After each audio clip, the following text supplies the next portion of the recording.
Paris অলিম্পিক্সে অংশগ্রহণ করবেন বিশ্বের 206টি দেশের 10,700 জনেরও বেশি ক্রীড়াবিদ।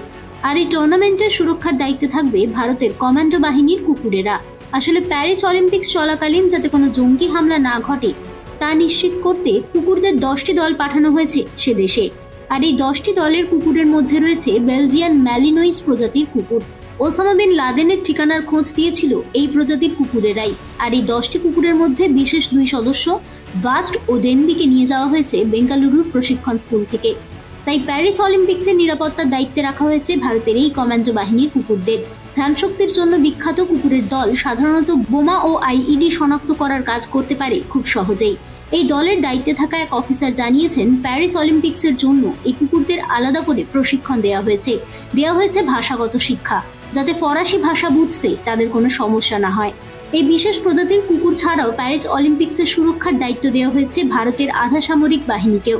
প্যারিস অলিম্পিক্সের বিভিন্ন স্টেডিয়ামের নিরাপত্তার দায়িত্বে থাকবেন তারা। ভারতের আধা সামরিক বাহিনীর 10টি বিশেষ দল প্যারিসে পাঠানো হয়েছে, যার মধ্যে রয়েছে CRPF, Sashastra Seema Bal, Indo Tibetan Border Police, National Security Guard ও অসম রাইফেলসের জওয়ানরা। ভারত এবং ফরাসি সরকারের যৌথ উদ্যোগে তৈরি হয়েছে এই বিশেষ দল।